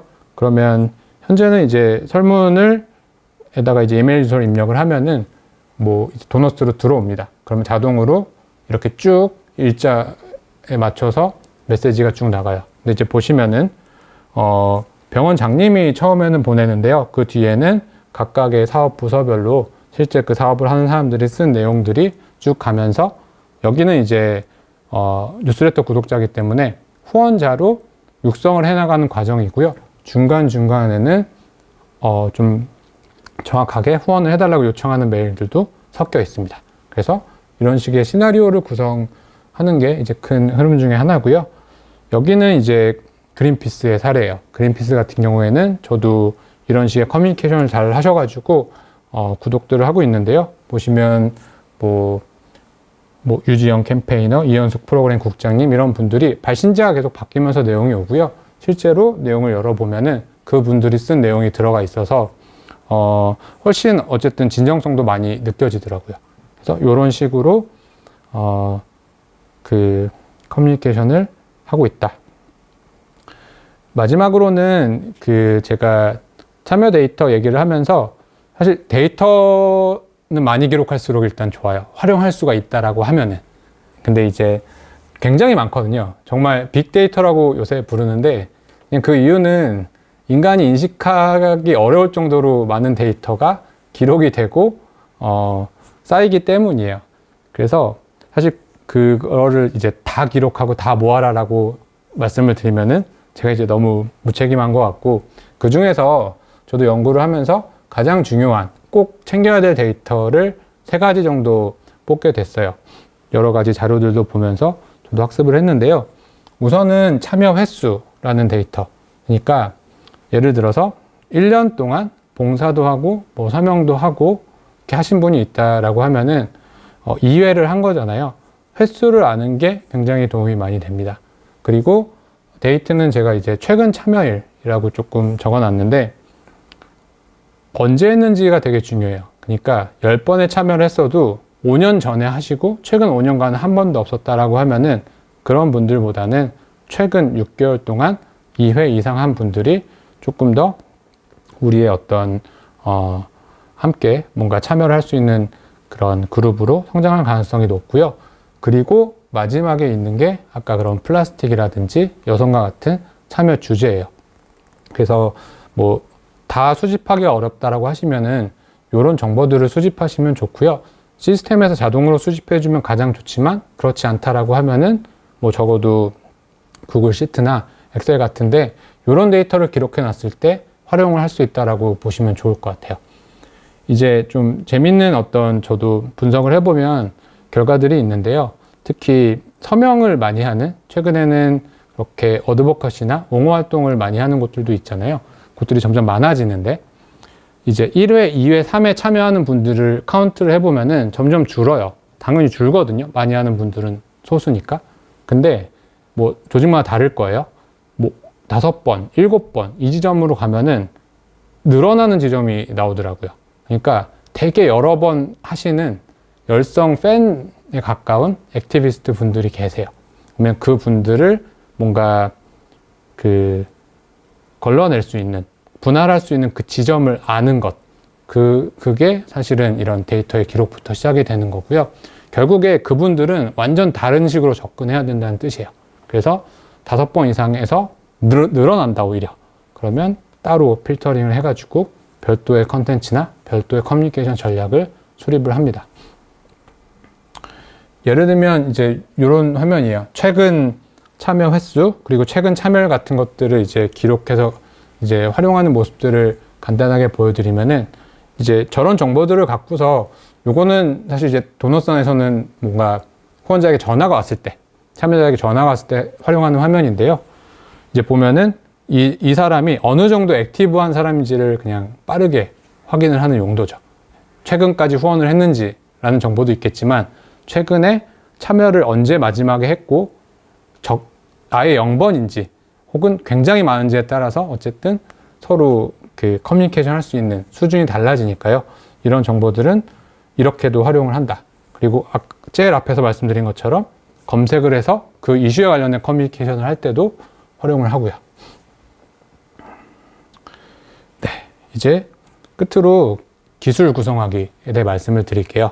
이 부분은 기술적인 내용이라서 제가 깊게 설명을 드리진 않을 거예요. 다만 1, 2, 3번을 어쨌든 자산화라는 관점으로 설명을 드렸기 때문에 역시 기술도 자산화라는 관점으로 제가 최종 매짐을 해드리려고 합니다. 여기서 중요한 부분은요.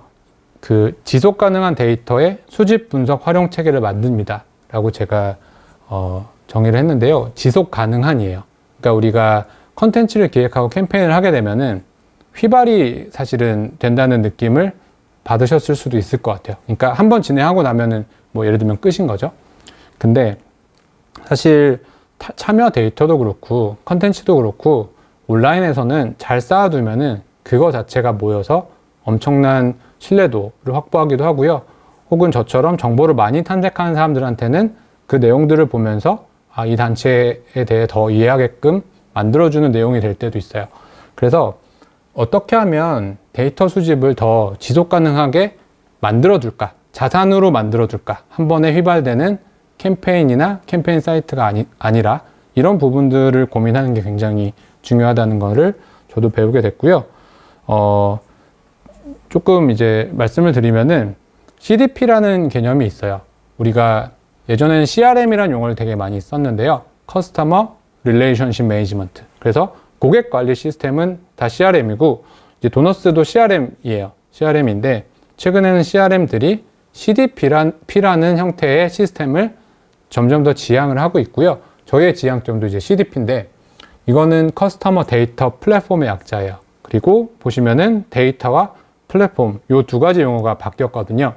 우선 데이터는 뭐 계속 데이터 얘기 말씀을 드렸기 때문에 바로 이해를 하실 것 같고요. 플랫폼이라는 게 되게 중요해요. 그러니까 플랫폼은 뭐 여러 정의들이 있지만 제가 그냥 쉽게 말씀을 드리면 시스템과 시스템이 연결되는 그런 어떤 생태계를 만드는 걸 시스템이 아니라 플랫폼이라고 이해하시면 편할 것 같아요. 그래서 시스템은 조금 더 고립되어 있고 혼자만 사용하는 그런 기술이라고 한다면, 최근에 우리가 얘기하는 플랫폼은 여러 시스템들과 연동을 하면서 데이터도 주고받고 더 활용성을 높이는 건데, 그래서 모든 시스템이 이 방향을 지향을 하고 있습니다. 그러면 뭐가 달라지는 거냐? 제일 그 좌측에 보시면은 일단 데이터를 수집과 정자하는 부분이에요. 그러니까 우리가 예전에는 후원자 데이터, 회원 데이터 이렇게 불렀거든요. 근데 참여라는 게 등장을 하고 참여 방법이 되게 많아졌죠. 그리고 그 참여들이 기록이 되게 됐어요. 서명도 기록할 수 있고 봉사도 기록할 수가 있고. 그래서 사실 후원자와 참여자의 구분이 점점 구분을 하는 것 자체가 의미가 있다기보다는 어떻게 잘 통합해서 한 사람이 참여도 하고 후원도 한 것들을 기록하고 분석하고 활용할까, 그런 관점에서 나오게 됐고요. 그래서 좌측에 있는 것처럼 뭐 프로필 데이터는 개인정보예요. 뭐 저의 연락처 같은 데이터, 그리고 제가 거래한 데이터, 금액과 관련된 것들, 그 기부금이 있겠죠, 대표적으로는. 그 다음에는 상호작용이 아까 말씀드린 인터랙션, 활동인데요. 활동 중에서도 이 사람이 우리한테 관심이 있구나, 어떤 것에 관심이 있구나를 파악할 수 있는 참여 데이터가 되게 중요하죠. 이것들을 하나의 어떤 시스템에 통합해서 수집을 하는 이런 관점이 중요해졌고요. 그래야만 세그먼트란 형태로 필요할 때 분류도 해서 활용할 수가 있고, 활용하는 방식도 한두 개가 아니라 뭔가 후원을 요청하기도 하고 메시지를 보내면서 구글 설문지 링크를 같이 넣어서 추가 정보를 수집하기도 하고, 이렇게 되게 다양하게 쓰잖아요. 그래서 요 틀 안에서 뭐 도너스를 포함해 여러 가지 IT 업무 도구들이 다 결합이 되는 거예요. 그래서 요 관점을 하나 이해해 주시면 좋을 것 같고요. 그러면 뭘 할 수 있는 거냐? 간단한 예시들을 제가 몇 개 말씀을 드리겠습니다. 대표적으로는 이런 어떤 다이어그램을 그릴 수가 있어요. 우리 조직의 후원자 몇 명이지? 그리고 지난 1년간 참여자 몇 명이지? 근데 각각 만약에 보유를 하고 있다라고 하면은 가장 고통스러운 부분은 그래서 저 교집합에 몇 명 있지? 이런 부분들이거든요. 사실 이거를 실시간으로 혹은 더 정교하게 볼 수 있다라고 하면은 가능한 것들이 되게 많아지거든요. 그래서 지속 가능한 어떤 데이터의 뭐 통합과 활용은 요 부분을 해결해 주는 거예요. 그러면 더 구체적으로 들어가면 이런 연락처 현황이 있을 수 있어요. 그러니까 요거를 이제 보시면은 그 도너스에서 보여주는 연락처 현황인데요. 이메일과 문자와 전화. 그러니까 전화번호가 있어야 전화를 할 수 있을 거고, 이메일 주소가 있어야 이메일을 보낼 수가 있겠죠. 근데 모든 뭐 연락처에 보낼 수 있느냐? 그건 아니고, 수신동의가 된 연락처도 있고 안 된 연락처도 있고요. 이메일 같은 경우에는 하드바운스라고 해서 이메일 주소가 있지만 이미 탈퇴를 하거나 뭔가 휴면 계정이 돼서 더 보낼 수 없는 이메일들도 되게 많아요. 그래서 이 현황 자체를 분리가 돼 있으면은 사실 각각 파악을 해야 되는 거고요. 합쳐져 있다라고 하면은 합쳐서 이렇게 볼 수가 있겠죠. 그래서 우리 특히 잠재원자와 어떤 커뮤니케이션을 하고 그들에게 컨텐츠를 보낼 때는 사실 우리가 데이터가 2만 개가 있다, 이거 자체가 중요하다기보다는요, 2만 명 중에 몇 명한테 연락을 할 수가 있다. 그리고 그 연락처가 실제 살아있는 연락처다. 이런 것들을 알아야 예측을 할 수가 있거든요. 요번에 하는 캠페인에는 몇 명한테 뭘 보낼 거야. 그리고 여기서 한 번 더 들어가면은 아까 있는 태그를 활용해서 여성이라든지 뭐 플라스틱 관련된 이슈가 터졌을 때 그 사람들, 연락 가능한 사람이 몇 명인지를 확인을 해야 그 다음 어떤 액션들을 또 설계를 할 수가 있으니까요. 그런 걸 이제 볼 수가 있게 돼요. 그래서 CDP라는 어떤 시스템은 그거를 합치는 역할들을 하는 거고요. 그러니까 제가 시스템 말씀을 드리기는 하는데 내부에서도 이런 것들을 별도 파일의 형태로 만약에 관리하시고 계시다고 하면은 정기적으로 중복을 제거하고 합칠 필요가 있어요. 그래야 온라인에서는 더 잘 활용을 할 수가 있거든요. 조금 더 들어가면 이런 식의 어떤 대시보드들을 구성한다라고 하면은 월별로 활동과 후원자의 비중 차이를 계속 볼 수가 있겠죠. 그래서 만약에 우리가 갖고 있는 전략이 참여자를 되게 많이 늘려가지고 궁극적으로 이 참여자를 육성해서 후원자로 만드는 것이다라고 하면은 정말 그 교집합의 비중이 늘어나는지를 모니터링 할 필요가 있잖아요. 그런 것들을 보는 거예요. 그리고 신규로 후원한 분들 중에서 실제 참여를 몇 해 하고 한 분들이 몇 명이고 아예 참여 없이 다이렉트로 후원한 분들이 몇 명인지를 알아야 우리가 실행하고 있는 어떤 전략과 방향이 올바른지를 알 수 있기 때문에 그런 것들을 이런 통합된 시스템에서 조회하고 분석하고 활용하는 것이고요. 제가 이제 실제 사례로 말씀을 드리면은 국제 엠네스티라는 단체가 있습니다. 네, 엠네스티라는 단체는 일단 인권단체예요. 인권단체고, 그래서 어떤 옹호 활동도 되게 열심히 하시고요. 또 한편에서는 모금도 해요. 모금도 열심히 하고 계시고요. 그래서 이 단체 홈페이지에 가보면은 후원 요청도 있는데 참여 장치들이 굉장히 많아요. 굉장히 많고, 제가 여기 도식화 해놓은 것들은 그 홈페이지에서 볼 수 있는 참여 장치들을 이제 올려놓은 건데요. 보시면 이제 온라인 액션이라 그래서 서명하는 그런 플랫폼을 온라인 액션이라고 부르세요. 그래서 온라인 액션도 있고 이메일 구독도 할 수가 있고요. 또 이제 인권 관련된 교육 자료를 신청을 하면은 이렇게 제가 받아볼 수가 있습니다. 그리고 인권과 관련된 아카데미도 수강을 할 수가 있어요. 근데 항상 수강을 할 때 어쨌든 제 연락처로 아이디를 만든다든지 이런 작업들이 동반이 되면서 제가 동의를 하면은 엠네스티에서 그 데이터를 수집을 하면서 예를 들면 제가 인권 아카데미와 관련된 어떤 수강을 했으면 그 아카데미와 관련된 후속 자료들을 전달을 해주는 거죠. 새로운 어떤 강좌가 열릴 수도 있고 폐강이 될 수도 있잖아요. 그런 정보들 알려주는데 이게 이제 다 개별적으로 있는 게 아니라요. 전부 이런 어떤 연결 관계를 갖고 있어요. 그래서 구독을 하면은 그게 도너스 안에 합쳐지고 또 설문조사를 하면은 그 사람의 정보가 또 도너스 안에 합쳐지고 그래서 A라는 사람이 1년간 이 중에 몇 가지를 하겠죠. 그러면 그 기록들이 계속 수집이 되고요. 그것들을 확보해서 최종적으로 분석하고 활용하는 형태를 이제 수행을 하는 거죠. 그래서 단순히 컨텐츠를 만들고 캠페인을 론칭하고 이렇게 끝나는 게 아니라 이렇게 일종의 공개를 해놓고 연결 관계를 만들어 두면은 계속해서 참여 데이터가 수집될 수 있는 어떤 장치를 만들어 가는 거예요. 처음부터 다 있었던 게 아니고 여기도 하나하나 연결 관계들을 붙이는 거고요. 구체적으로는 이제 엠네스티 홈페이지에 들어가 보면은 이런 식의 이게 온라인 액션 웹사이트입니다. 그래서 이런 사이트가 있고요. 그러면은 되게 이제 다양한 분들이 다양한 주제에 서명이라는 형태로 참여를 하시고 있죠. 그러면은 이렇게 가서 구체적으로 정보들을 입력을 하고 수신 동의 여부들도 이제 체크를 해요. 그래서 아까 보여드린 그런 연락처 현황 화면에서 단순히 서명만 이제 해주신 분이 있고, 서명도 했고, 뭔가 연락도 해도 된다. 그러면 예를 들면 이런 홍콩과 관련된 이슈가, 사실 여기서 끝이 아니라 이 탄원들을 받아서 실제 사업을 진행을 시키잖아요. 종결이 되거나 그 과정에서 컨텐츠가 확보가 되면은 이분들한테 한번 더 보내주죠. 그런 식으로 해서, 더 관심사에 맞는 컨텐츠를 보내는 거예요. 플러스 한번 만들어서 휘발되는 형태가 아니라 자산화가 되어 있어서 끊임없이 계속 여러 명의 사람들이 더 추가적으로 서명을 하는 거죠. 그리고 서명만 있는 게 아니고요.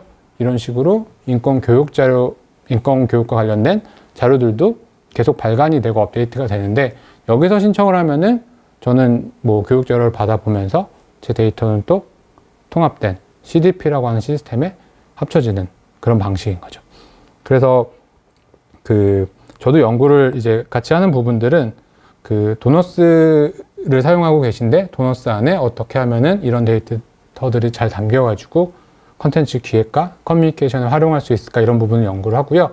저희뿐만 아니라 모든 시스템들은 이 방향으로 사실은 움직이고 있어요.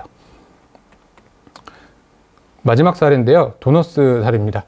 저희 도너스도 제가 이제 도너스에서 도너스를 좀 마케팅하고 홍보하는 역할도 맡고 있는데, 도너스도 도너스로 도너스 고객들의 데이터를 관리를 합니다. 그래서 저희도 여러 장치들을 계속 지난 이제 사업을 하면서 하나하나씩 추가를 하면서 연결을 해왔어요. 그래서 이제 대표적으로는 저희가 임팩트 위크라는 뉴스레터를 갖고 있어요. 매주 이제 모금과 관련된 정보를 구독자분들한테 전달해드리는 뉴스레터인데, 뉴스레터가 몇 년 전에 없었지만 만들어지고 나서는 그 뉴스레터 구독 신청을 하면은 그 데이터가 이제 같이 들어오죠. 그리고 저희가 종종 페이스북 광고를 집행하기도 하고요.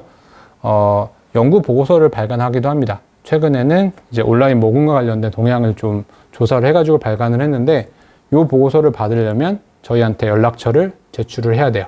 그러면 그 연락처를 저희가 또 확보를 해서 관련된 다른 정보들을 또 보내주는 형태로, 요거는 이제 저희 어떻게 보면 리드를 수집하기 위한 전략적인 장치인데요. 이런 식으로 계속 붙이는 거예요. 네. 그리고 때로는 이런 강연에서 제가 이 얘기를 했을 때 이걸 보고 도너스 홈페이지에 와서 뉴스레터를 구독하시기도 하고, 투어라고 해서 이제 도너스 시스템을 체험 사용하는 그런 프로그램인데요. 투어를 신청하시는 분들도 있어요. 이런 식으로 계속 모이는 거죠. 그래서 한 번 하고 휘발되는 게 아니라, 역시 저도 자산들을 어떻게 자산화시켜서 이 연결망을 통해 지속적으로 구독자들을 늘려나갈까, 이런 고민들을 하면서 이런 전략을 디벨롭하게 되었고요. 예를 들면 이제 거기에 같이 붙어 있는 게, 임팩트 위크라는 뉴스레터를 구독을 하면은 이런 메시지가 날라올 거예요. 제가 썼던 내용들이 있거든요. 그러면 이제 감사 메시지로 나가는 게 하나가 있고요. 그리고 며칠 뒤에는 이런 메시지가 나가요. 요거는 기존의 임팩트 위크를 통해 소개되었던 컨텐츠 중에서 인기가 좋았던 컨텐츠들이 있어요. 저희도 이제 오픈율이라든지 클릭률 측정을 하기 때문에 알 수가 있는데, 그 컨텐츠만 모아서 한 번 더 알려주는 거죠. 네. 그리고 아마 지금은 요 내용이 아니라, 지금 구독하시면은 다른 메시지가 나갈 거예요. 그 이유는 저도 요 패키지를 뒀다가 바꾼 거죠. 새로운 이슈가 개발이 되고 더 좋은 컨텐츠가 있을 때는 내용도 바꾸거든요. 그러면은 그 이후에 구독하신 분들은 또 새로운 저의 인사를, 혹은 저의 팀원들의 인사를 이제 받아보는 형태로 해서 이렇게 전달이 되고요. 그리고 요거는 이제 아까 말씀드린 연구 보고서예요. 연구 보고서고, 이렇게 저희가 모금을 하시는 분들한테 최근 온라인 모금과 관련해서 상반기에 성과가 어떠셨는지 이런 것들을 조사를 해가지고 이렇게 통계를 내서 보고서로 발간을 했어요. 이런 보고서도 많이들 받으러 들어오세요. 그럼 역시 이걸 받으시고 저희도 해당 구독자가 되시면은 추후에 계속 커뮤니케이션을 진행을 하는 거죠. 요거는 안 보셨으면은 보셔도 좋을 것 같아요. 저도 이제 조사를 해보면서 꽤 좋은 인사이트들을 많이 얻었습니다. 그리고 이제 자동 메시지가 또 활용이 되는 부분이, 아까 뉴스레터 구독했을 때 저런 식으로 웰컴 메시지가 나가고 3일 뒤에 1차, 7일 이후에는 2차 메시지가 나가게끔 이렇게 되어 있거든요. 그런 식으로 어떤 참여를 했는지, 뉴스레터 구독인지, 이게 연구 보고서 신청인지, 혹은 투어를 신청한 것인지에 따라서 다른 내용이 나가요. 다른 내용이 나가고, 이렇게 해두는 이유는 일단 등록 소스가 되게 다양하잖아요. 관심사가 다르다는 얘기고요. 온라인에서의 커뮤니케이션은 일단 상대방이 액션을 했을 때 즉각적으로 반응을 해주는 게 되게 중요해요. 이게 1시간 뒤에 반응을 해주는 것과 즉각적으로 했을 때 오픈율 차이가 정말 많이 나거든요. 그래서 즉각적으로 웰컴 메시지를 보내주는 게 하나가 있고요. 그 관심사를 우리가 파악을 했기 때문에 거기에 관련된 후속 컨텐츠를 확보하고 있다라고 하면은 아까 뉴스레터 중에서 가장 반응이 좋았던 클릭률이 높았던 뉴스레터를 한 번 더 소개해 주듯이 며칠 뒤에 후속 컨텐츠가 나가게끔 해서 육성을 하는 거예요. 근데 이걸 사람이 다 대응할 수가 없으니까 여기 있는 것처럼 이 각각의 등록 소스의 포인트마다 실제로 신청을 하면은 대응하는 자동화된 시나리오 메시지가 몇 개씩 붙어 있고요. 요거는 그래서 자동적으로 대응을 해주는 역할을 하고, 저희 같은 경우에는 이렇게 계속 끊임없이 수집되는 구독자를 대상으로 매주 발간하는 뉴스레터를 통해서 육성을 해요. 그러니까 이게 되게 중요한데, 이제 전략을 수립을 하고 실행을 해보시면 되게 이상적인 개념이에요. 계속 자산화를 해서 연결망을 만들고 키워나가는 게 이제 좋은데, 조직 사이즈에 따라서 가능한 범위가 있을 거예요. 그러니까 우리가 뭐 100명이나 1000명이 근무하는 조직이라고 하면은 자원의 어떤 제약 없이 되게 많이 키울 수가 있을 텐데, 사실 다들 그러시진 않잖아요. 그러면은 분명히 한계가 있거든요. 그럼 그 안에서 되게 효율적인 어떤 지점을 찾아야 돼요. 제가 찾았던 지점은 이런 식으로 유효한 그 연결망들을 만들어 놓고요. 이 등록 서수별 대응은 자동화하되 이 리드를 모두 모아서 가장 그 육성을 하는 컨텐츠는 저희의 뉴스레터로 잡았어요. 그래서 뉴스레터 구독자가 다양한 채널을 통해서 들어오는 거고요. 뉴스레터를 만들 때 가장 혼신의 힘을 쏟습니다. 그래서 키 컨텐츠, 혼신의 힘을 쏟을 컨텐츠는 선정을 하시는 게 좋아요. 모든 컨텐츠를 계속 돌아가면서 매주 새롭게 만드는 건 어렵거든요.